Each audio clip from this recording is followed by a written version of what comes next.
చాలా బిజీగా హీరోయిన్తో మాట్లాడుతున్నటువంటి మన వెన్నెల కిషోర్ గారిని మాట్లాడవలసిందిగా కోరుకుంటున్నాను. థ్యాంక్ యూ సో మచ్ అండి. నేను చెప్పాలనుకుంది మొత్తం అరవింద్ గారికి చెప్పేశాను. సో అరవింద్ గారి అందరి సైడ్ నుంచి మాట్లాడుతున్నాను. అబ్బా. So first of all thank you అండి. I want to thank Karthik Raju గారు. పాపం కన్సిస్టెంట్గా ఆయన అన్ని సినిమాలు పెట్టుకుంటారు. నెక్స్ట్ సినిమాలో కూడా నాది రోల్ ఉంది అని చెప్పారు. First of all thank you so much sir, really means a lot. And Vidya గారు, రియాజ్ గారు, భాను గారు, thank you so much for the lovely treatment and thank you so much for sarvapindi. You really it was fantastic. And Sri Vishnu గారికి thank you so much sir. నిజంగా మొత్తం మిగతా అంతా pre రిలీజ్లో మారదాం, కొంచెం హరి ఉంది. బట్ అరవింద్ గారికి it's always a delight to meet you sir personally, seriously. And మీ అందరికి తెలుసు మనకి కొన్ని ఈ నగరానికి ఏమైంది అండ్ ఆరెంజ్ ఇలాంటి కొన్ని సినిమాల కల్ట్ ఫాలోయింగ్ ఉంటుంది. వాళ్ళందరూ బయటపడరు, ఓన్లీ ఆ సినిమాలు వచ్చిన మాత్రం కలెక్షన్ పెడుతుంటారు.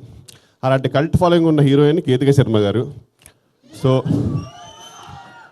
ఆ ఫ్యాన్స్లో నేను కూడా ఒకరిని. అంటే మనం అందరం బయట చెప్పుకోము, వాళ్ళు ఫోటో పెట్టగానే వెంటనే లైక్ చేస్తాం అంతే సీక్రెట్గా. So really it's an honour to work with her. And అలాగే లవ్ టుడే ఇవానా గారు, it was really a delight working with her. And thank you so much అండి. మిగతా ప్రీ రిలీజ్ మారుదాం. And thank you so much for loving the trailer. Thank you Vennela Kishore గారు.